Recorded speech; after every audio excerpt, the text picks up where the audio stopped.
Bonjour les poissons, bienvenue à vous, merci d'être là. Je suis ravie de vous accueillir pour votre guidance de la semaine du 23 au 29 octobre 2023. Donc je le dis à chaque fois, c'est important, mais c'est une lecture générale et intuitive. On est sur YouTube, donc ne prenez que ce qui vous parle, ça ne peut pas résonner avec chacun d'entre vous. Voilà, ça c'est important. Alors, je vais commencer pour vous les poissons avec un premier message de l'oracle, mon petit oracle intuitif, pour voir quelle énergie vous accompagne sur la semaine. Je continuerai avec la situation avec le tarot des fées et je terminerai par un message, un conseil du petit oracle des anges. Voilà, allez, c'est parti pour vous. On regarde quelle est cette énergie qui vous accompagne sur cette semaine, les poissons. Alors, on a intuition avec la carte 23. L'intuition, c'est avoir la sensation de percevoir des choses, d'avoir des informations qui ne sont pas reliées à du concret, à du réel, à du tangible. C'est se mettre à l'écoute de justement des ressentis, de la petite voix intérieure, des messages du corps, qui sont des signes, qui sont des indications, des informations sur votre état d'esprit, sur comment vous vous sentez dans l'environnement dans lequel vous êtes. C'est beaucoup d'informations. Cette carte d'intuition, moi, elle me renvoie juste pour vous au fait de prendre conscience que vous avez cette capacité à ressentir et à comprendre des choses de façon non conventionnelle, non concrète, non tangible, je le redis. Et c'est peut-être, ça peut être un challenge, mais c'est quelque chose que vous avez en vous et qu'il faut prendre le temps d'écouter. Donc, si cette énergie vous accompagne sur la semaine, c'est que c'est important d'écouter ce que vous ressentez. Allez, on regarde avec le tarot la situation. Je fais le tirage et je vous retrouve de suite. Allez, on regarde le dos de deck. On a le 8 de coupe. Le 8 de coupe, ça représente le besoin d'aller... ça représente la quête d'un bonheur qui est plus grand que ce que vous vivez maintenant. C'est l'idée de quitter, de pouvoir laisser derrière soi quelque chose à quoi on tient, qui a été très bon, pour se diriger vers la quête d'une 9e coupe, ou d'une coupe encore plus grande. C'est la reconnaissance de ce qui a été vécu, de ce qui a été bon, mais la reconnaissance aussi de ce qui ne suffit plus. Alors, on va voir un petit peu comment ça se joue dans la situation. Par rapport à l'intuition, c'est peut-être quelque chose que vous ressentez. On voit un personnage là qui a les yeux levés, qui est très à... On voit la lune ici, justement, avec cette notion d'intuition, de passer aussi. Il y a peut-être quelque chose comme ça que vous ressentez en vous, de l'ordre de choses peut-être de votre passé qu'il faut laisser partir. Il y a peut-être ça aussi. Alors, on a le cavalier de denier, on a le monde inversé et on a le 8 de bâton inversé. Ok, on a des cartes de lenteur. Cette carte est une carte de rapidité, mais elle est inversée. Ce cavalier de denier, il est très très lent. Et on a la notion du monde inversé. Cette notion de... Le cavalier de denier, c'est le cavalier le plus lent du tarot. Et là, sensation qu'il quitte un endroit et il va chercher quelque chose. Il est en quête. Ce cavalier de denier, il avance très doucement, mais il a un objectif devant lui. Il ne va pas lâcher son objectif de vue. Et il va faire les choses étape par étape, très tranquillement, très posément. Il n'y a pas d'urgence, il n'y a pas de... Il faut que les choses soient faites et bien faites avec ce cavalier. Et donc, il y a une notion de prendre un chemin, de prendre tranquillement un chemin, de poser des jalons, en fait. Une notion de poser des jalons. Parce qu'il y a une sensation sensation de ne pas être, de non-aboutissement avec ce monde qui est inversé. On a un escargot là qui est très lent aussi et qui porte sa maison sur son dos avec tout son domaine, avec son environnement, avec ses richesses, avec ses ressources. Voilà, il porte tout sur le dos. Et il y a une notion là avec ce monde inversé, et c'est ce cavalier qui va très très doucement, et cette envie aussi d'aller chercher quelque chose qui sera plus nourrissant. La sensation d'avoir besoin de peut-être d'aller au bout de quelque chose, et la difficulté à aller au bout, la difficulté à arriver à la fin d'un cycle, la difficulté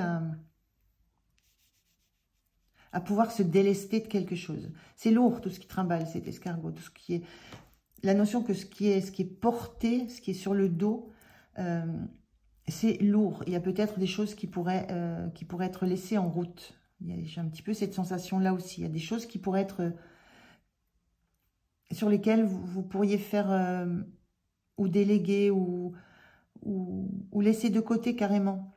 Voilà, donc il y a cette notion-là d'avancer tranquillement, étape par étape, pour comprendre ce qui est trop lourd pour vous et qui ne vous permet pas d'être complètement épanoui. Et ça, c'est quelque chose, dans ce 8 de bâton, c'est souvent une notion de rapidité, on voit quelque chose, mais il est inversé. Et là, il y a quelque chose, vous savez, il ne faut pas vous précipiter. C'est souvent la notion de message très rapide, d'action très rapide. Là, il y a la notion d'avoir la conscience de ne pas devoir se précipiter dans le faire, dans l'agir. Il y a besoin de prendre son temps. Là, on prend son temps. Là, on est sur un escargot, c'est pareil. Là, on prend son temps. Donc, il y a une notion de laisser le temps, de vous laisser le temps, de bien comprendre les choses, de bien comprendre ce qui ne vous satisfait plus, de bien comprendre ce que vous avez besoin de lâcher du passé pour pouvoir aboutir à un épanouissement, être enfin serein, être enfin uniquement en charge de ce qui vous concerne et de ce qui vous est utile dans le moment présent. J'ai un petit peu ces énergies-là. Et donc, c'est un chemin que vous empruntez tranquillement. Et vous vous mettez vraiment à l'écoute. Quand on prend le temps comme ça, on prend le temps des étapes. Il y a une notion de prendre le temps aussi de s'écouter, d'écouter ce qu'on ressent, d'écouter ce qui... pour prendre les bonnes décisions, pour savoir quoi lâcher exactement, pour savoir à quel rythme aller dans ce parcours. Comment vous vous sentez? Le 8 de denier, la sensation de vous trouver face à une tâche énorme. Voilà, on a un personnage là qui a déjà beaucoup travaillé, on a un denier énorme. Vous avez l'impression que c'est une tâche ou un travail qui va vous prendre énormément de temps, qui va vous prendre des années, que c'est un travail qui est surdimensionné pour vous, l'impression d'avoir du mal à en voir le bout. On est un petit peu aussi dans cette énergie-là, on n'arrive pas à voir le bout du cycle. Vous sentez dans cette énergie-là, la sensation de ne pas en voir le bout de ce parcours, de ce travail, de ce regard vers des choses passées qui sont un peu dans la brume, mais il y a cette notion-là hein, d'être un peu tourné vers ce que vous abandonnez. On est dans cette même énergie-là. Donc, il y a des choses à lâcher, mais ça vous paraît une tâche un travail difficile. En même temps, vous avez l'énergie. Hein, le 8 de bâton, il est peut-être inversé. Ça veut dire on se freine un peu, mais il y a de l'énergie dans tout ça, hein, mine de rien. Ce qui vous soutient, c'est ce valet d'épée. Donc, le valet d'épée, il ne se pose pas la question. Hein. Il est capable de jongler, il a l'esprit vif. On dit souvent que c'est l'étudiant du tarot, mais là, je ressens, voilà, c'est un personnage, il est en deux couleurs. Il a deux façons de voir les choses, il y a deux facettes. Je vous disais, il y a le côté concret qui est très important pour vous. On le voit avec ce monde, avec tout ce que vous trimballez de concret avec vous, en vous. Le besoin que vous avez d'être dans l'action, dans le faire. Et en même temps, on vous invite vraiment à écouter vos ressentis. Donc, à vous poser pour écouter ce que vous ressentez à l'intérieur de vous. Vous questionnez sur vos vrais désirs, sur ce que vous avez réellement besoin, ce qui vous fait réellement vibrer. Et ce valet d'épée, il est capable de jongler avec